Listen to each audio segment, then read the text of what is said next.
pues me dicen que ya tenemos al siguiente invitado, al presidente de la Sociedad Española de Medicina Preventiva, Salud Pública e Higiene, el doctor Orti.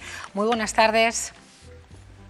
Muy buenas tardes. Bueno, pues bienvenido igualmente a, vamos a ver, doctor, en otro orden de cuestiones sobre lo mismo, hablábamos con el doctor de vacunas, de no bajar la guardia, de evolución de este virus entre nosotros. A usted le preguntaría directamente sobre la, por supuesto, prudencia, pero sobre la prevención y la higiene que tiene que hacer la ciudadanía. ¿En qué punto nos encontramos en ese entendimiento o esa responsabilidad de la población española, doctor? Es difícil estar en la cabeza de cada uno de los españoles, ¿no?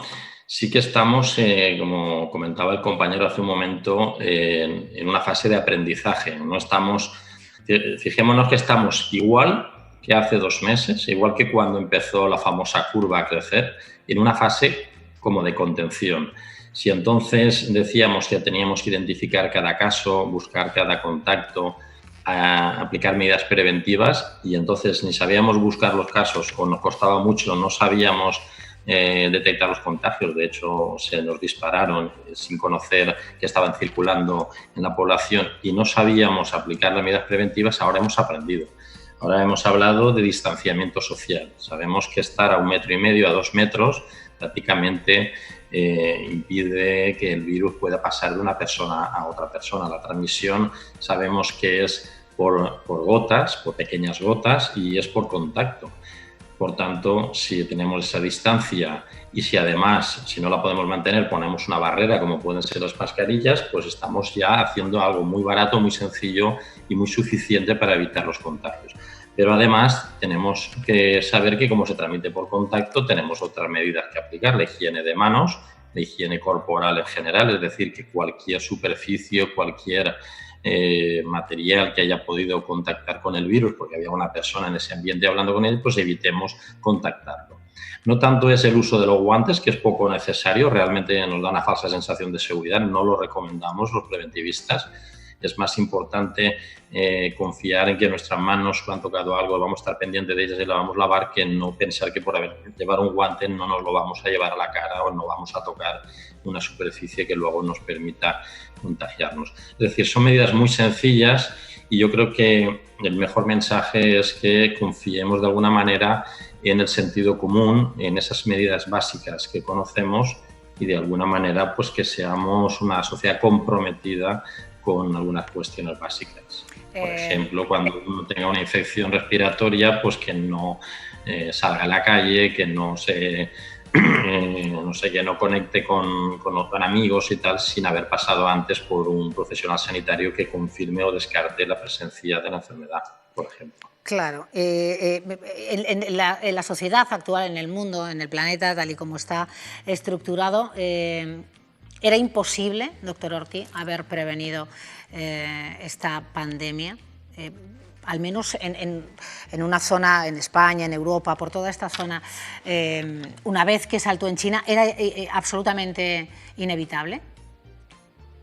No, no era inevitable. De hecho, no es la primera vez que ocurre. Esto ocurre cada cierto tiempo. Nos pasa con la gripe todos los años. De vez en cuando hay una mutación importante. Cada 10, 15 años hay una pandemia de gripe. Recordamos alguna hace que ya cerca de 100 años que prácticamente pues sabemos que en Europa hizo estragos, muchísimo más que el COVID. Lo que pasa es que parece ser que con el tiempo nos vamos olvidando. Yo hablo de un cierto negacionismo que nos hace no ver lo que va a venir. Si hubiéramos estado preparados, lo comparo como he oído también algún famoso virólogo decir, si hubiéramos tenido un ejército de salubristas, de especialistas de medicina preventiva y salud pública, de profesionales de atención primaria preparados para trabajar esto como si fuera un ejército que tenemos preparado para cualquier contingencia, esto probablemente no hubiera pasado. O si hubiera pasado hubiera sido de otra manera, como ha pasado en Alemania, en Corea, en Singapur, donde prácticamente la mortalidad ha sido muy baja porque el sistema sanitario ha podido atender, dar una respuesta clara a la situación. Sí que es verdad que esto es muy bueno decirlo ahora, Sí. pero también lo avisamos hace 2 meses, ¿eh? Tenemos documentos en prensa que lo acreditan. Era algo que podía ocurrir si no teníamos el sistema preparado. Y O esa sea, es la gran ventaja, que hemos aprendido a prevenir. Personalmente, yo creo que el ciudadano sabe qué tenemos que hacer para evitar los contagios, evitar esas aglomeraciones, esos hacinamientos, va a ser fundamental.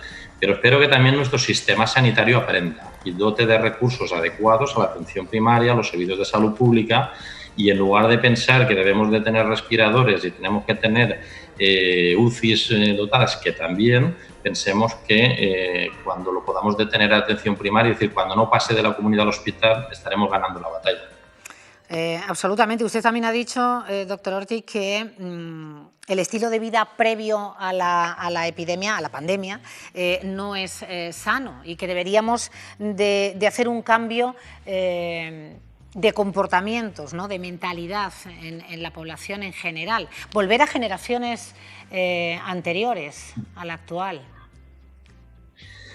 No tanto por el que volvamos atrás en el tiempo, pero sí que aprovechemos lo bueno que aprendieron nuestros padres, que ya vivieron, nuestros padres o nuestros abuelos, que ya vivieron otras pandemias, no nos olvidemos, ¿eh? La gripe famosa española generó avances sanitarios en nuestro país, facilitó que se creara la Organización Mundial de la Salud, provocó grandes avances. Vamos a esperar que muchas medidas que esperábamos ya en los sanitarios, yo creo que la población en general, durante mucho tiempo, con esta experiencia, esta desagradable experiencia para la comunidad, nos permita aprovechar una oportunidad de oro para poner al día muchas actuaciones. Y seguro que eso pues, nos va a permitir, pues, bueno, pensarnos un poco cuando hacemos esos actos multitudinarios, si se pueden hacer de otra manera igualmente interesantes, y si podemos... hace nada tenía una reunión, una videoconferencia con el sector del turismo, también trabajando preocupados por las playas, y se están proponiendo pues, hacer modificaciones para mejorar la calidad en el turismo. ¿Por qué tenemos que tener una playa tan masificada, por ejemplo? O sea, aprovechamos esta situación para aprender y no caer en los mismos errores, ese refuerzo sin duda imprescindible en nuestro sistema sanitario, también con los especialistas en medicina preventiva que venían hablando, diciendo, como pregonando en el desierto, doctor Ortiz, hay que hacerles mucho más caso, o todo el caso posible, por supuesto las pruebas y también ese cambio de mentalidad, que no por venir haciéndolo en estas últimas décadas era mejor que lo que hacían nuestros bisabuelos. Así es, bueno. Tenemos que aprender la lección y bueno, seguro que podemos hacerlo para mejorar la sociedad en la que vivimos. Pues muchísimas gracias, nos encantaría que tuviera la presencia en nuestro programa en otras ocasiones para seguir hablando de algo que nos parece imprescindible. La prevención siempre es mejor que la curación. Una vez llegada hay que acometerla, pero siempre, sin duda, hay que plantearse ese refuerzo de recursos y esa prevención. Gracias, un fuerte abrazo, doctor Ortiz. Lo mismo digo, muchas gracias a vosotros.